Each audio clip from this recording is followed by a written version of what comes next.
Welcome back, mga kaaldab. Ito na naman po ang inyong lingkod, si Mr. Destiny. At magbibigay lang po tayo ng paliwanag at update na rin po sa mga nagko-komento po sa channel ni Mr. Destiny patungkol nga po sa kasal nila Congressman at ni May. Paliwanag ko raw po kung bakit hindi totoo yung kasal o sabihin ko raw na hindi kinasal sina Congressman at si May. Ito alam na po ito ng lahat. Lalo na po ng mga Main fanatics at army. Ito yung kasal po nila Mengay at ni Congressman noong July. Marami pong gustong makapanood niyan. Maraming mga hocus-pocus po na nangyari. Sinasabi nga po nila yung kasal sa Antipolo, yung kasal sa ganito, napunta po sa Botanical Garden. Pero kapansin-pansin nyo naman po, pagdating po sa venue, wala po siyang bagyo. Samantalang 3 araw na po ang sobrang lakas ng ulan sa Baguio. Baha na po ang Birmingham, tapos yung mga strawberry talagang kita nyo. Pero bakit po sa background nila Henyo Master Joey De Leon, Tito Sen, Bossing, napakaganda ng araw. The real talk to, tapos nagawa pang kumanta ni Bossing, ni Henyo Master Joey De Leon. At sabi nga niya kasal serye. Di po ba? Samantalang 3 araw na po na napakalakas ang ulan. Kung titignan nyo po yung background, makulimlim o maganda yung panahon. At nagagawa po nilang lumabas. Hindi po ba pag may ganyan, napakalakas ng hangin? Di po ba? Pero walang bakas ng ganun. At eto pa po, marami pong mga fans ang pumunta. Umabot nga po sa 400 daw po ang dumalo. Pero kung titignan nyo, mga kaaldab, saan nga po sila dumaan? Dahil yung mga fans po ni Mengay at fans ni Congressman, pumunta po kung saan po dapat ikakasal o kung saang lugar po ikakasal sila Mengay at si Congressman. Hindi po sila pinaakyat.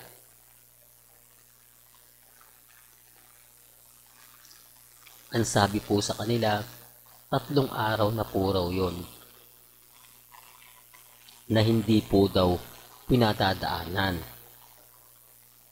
Dahil malabundukin po yun at delikado.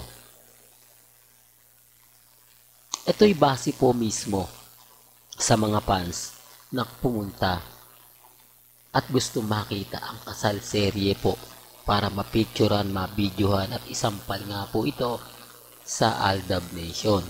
Yan po yung purpose ng pagpunta nila. Alam ko naman po yun.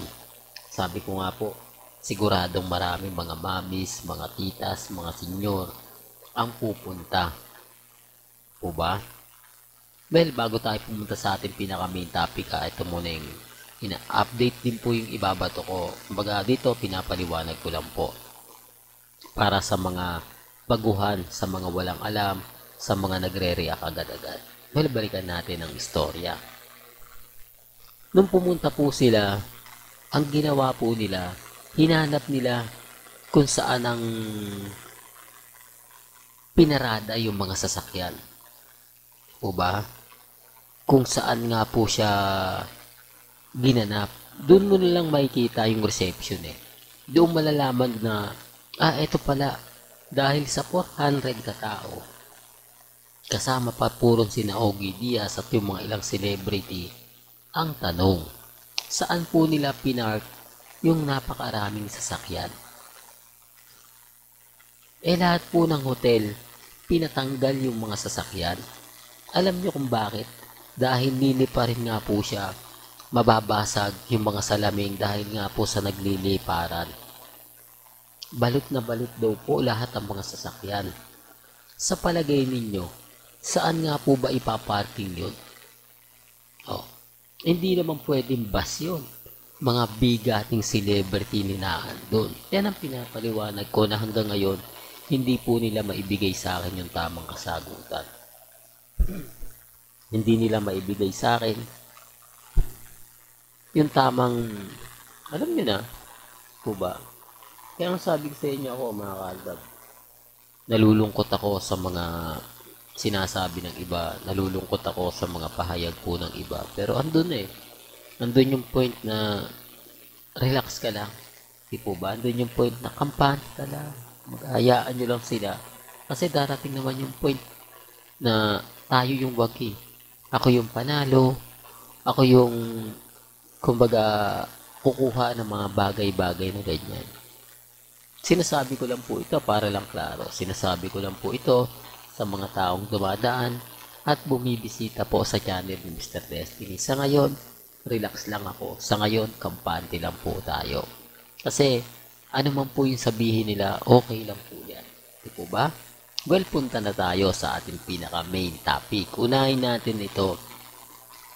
Sold out daw po ang red carpet o pa-black screening ng Hello Love Again sa Canada na pinagmamalaki naman daw po ng staff, crew, director, producer at ng GMA at ABS-CBN.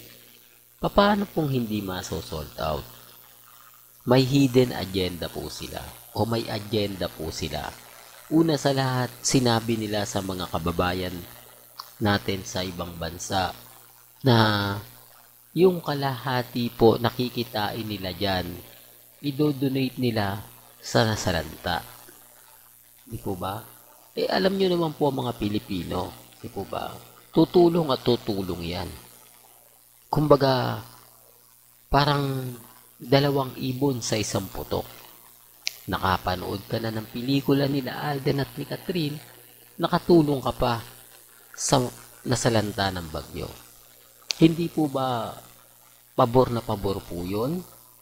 Dahil kung wala naman pong agenda yan, sa tingin nyo po ba yung ipapanood po nila dyan, ang gagawin na lang po nila, idodonate na lang po nila sa nasalanta ng bagyo.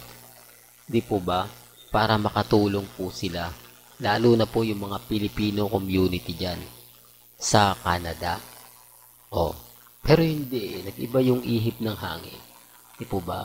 Na kaysa ito i-donate natin, panood na lang tayo. Total, may ipon naman yung mga ticket natin at kung magkano yung nabili nating ticket, yung kalahati naman doon mapupunta sa mga nasalanta ng bagyo.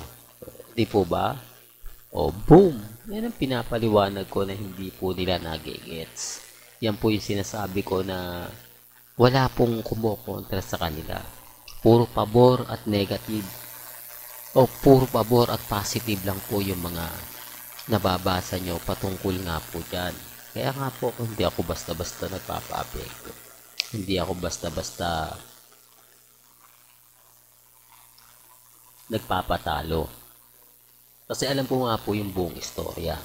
Alam ko yung buong kwento.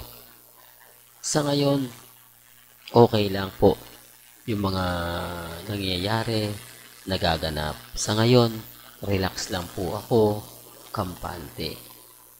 Kasi ano man po yung sabihin natin dito, ano man po yung ipaniwanag ko, magiging bitter lang po talaga tayo. Bitter na, kumbaga hindi mo alam, mo ba, kung ano yung magiging senaryo, kung yung magiging ganto ganyan, di po ba rin to? At eto pa, gagawa daw po ng teleserye sina Alden at si Catherine. Common sense na lang po yan. Ang dami nakikisaw-saw, no? Ang daming mga komento na ganito ganyan. Pero okay lang po. Relax lang po tayo. Maging kampante at maging matatag.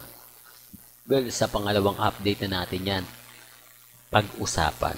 Hanggang dito na lang po ang ating latest updates. Kaya kung gusto nyo pa po ng pinaka-latest at sariwang update, abay tumutok lang po kayo dito po sa channel ni Mr. Destiny.